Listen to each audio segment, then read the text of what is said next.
The Quran says, you are busy piling up, calculating, developing your careers, your money, your occupation, your wealth, until you visit the graves. Think about it. When was the last time that you went to a funeral? Was it your mother? Was it your father? Was it your grandfather? Was it your uncle? Was it your cousin? Was it your friend? Was it your wife? Was it your husband? The last time that you visited the grave, when you went to a funeral and you saw that person whom you loved that was laughing, crying, live, boasting, wealthy, educated, denying, arrogant, whatever they were. What was the demeanor of the people when you walked in that funeral home?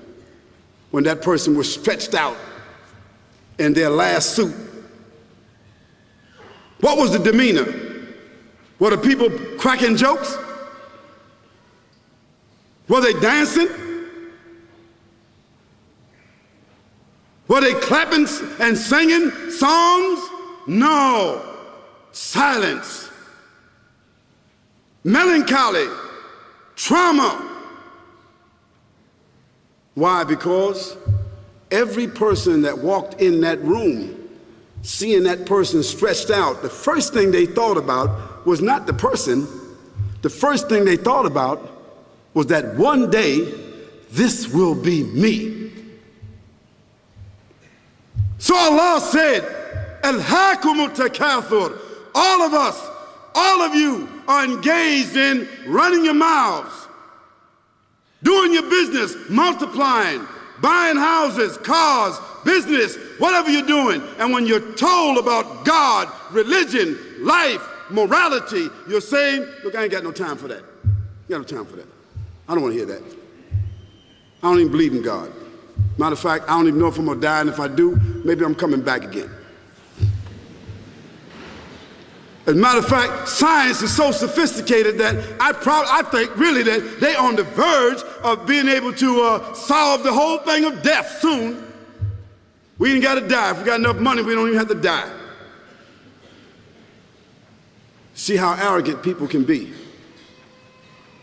until they visit the funeral house. And then after you go to the funeral house, if you got the guts, if you're able to do so, you go to the grave. And now this is another scenario. And you say to yourself, is that it? I mean, 50, 60 years, scraping, struggling, scheming, lying, stealing, fornicating, jumping up and down, begging, working, and this is the end of it? I mean, is this what's going to happen to me? Are they going to be dropping me into a hole in the ground? A hole in the ground, the same hole that a cat digs after it defecates. Just a little deeper.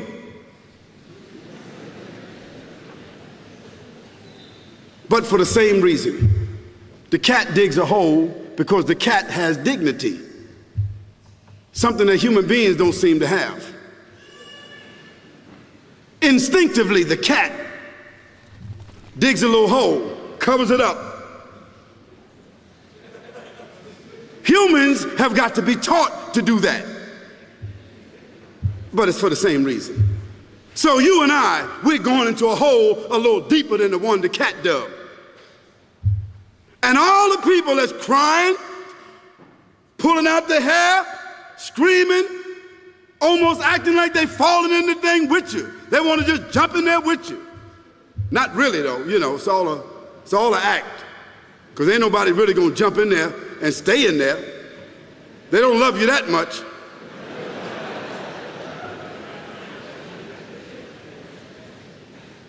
And then after all the shoveling get done, and they fill it up, and the box, you can't even see the box no more, the coffin that cost $5,000. I don't know what did they burn somebody the $5,000 coffin for? I mean, if I was a funeral director, after they left, I would dig them back up and put them in another box and take that box back.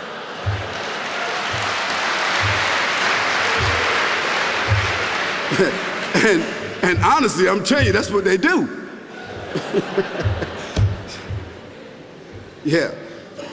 So after all the money and all the drama, and they dig that hole and put you in there and cover you up, and everybody goes back to the place, go back to mama's house or daddy's house or whoever's house, and we cook some chicken or whatever it is, and we do a little dancing and drink some scotch and forget all about that person, and then we want the lawyer to come now and talk about, divvying up the spoils.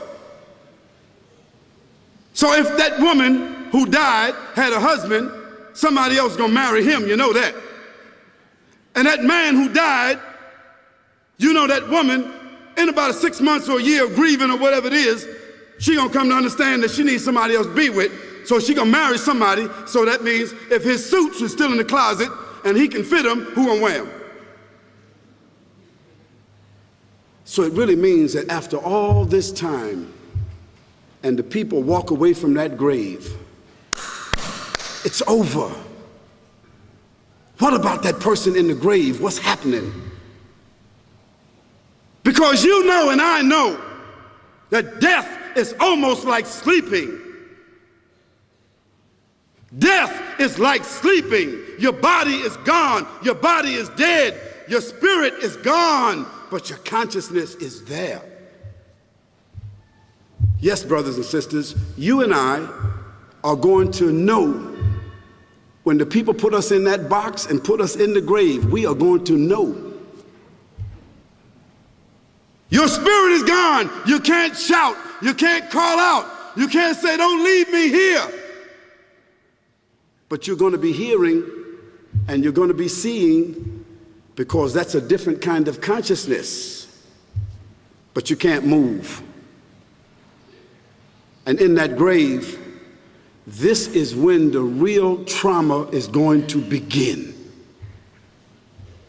Because there's a reason for humans to go inside the grave. If the Creator wanted to, He could have caused us to live and then disappear into the atmosphere. But He didn't. He caused us to go into another womb called the tomb. You started out in the womb of your mother, and you wind up in the womb of the earth called the tomb. From the womb to the tomb.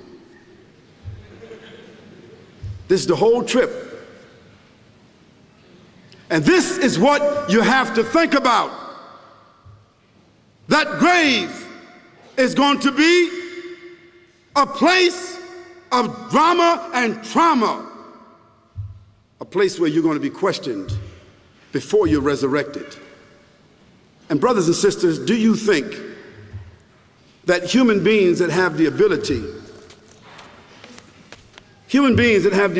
to take a piece of earth, dig it up, irrigate it, put down seeds, plant corn, whatever the case might be. The corn comes up, they harvest the corn. Then after that, what happens? They cut it down, dig it up again, put new seeds in there, and what happens after that? Comes back up again. What happens in the winter? All the leaves fall off the trees and the earth goes dead. And what happens in the springtime? The water comes, generates the earth again, germinates all over again, new grass, new leaves, new flowers, new fruits.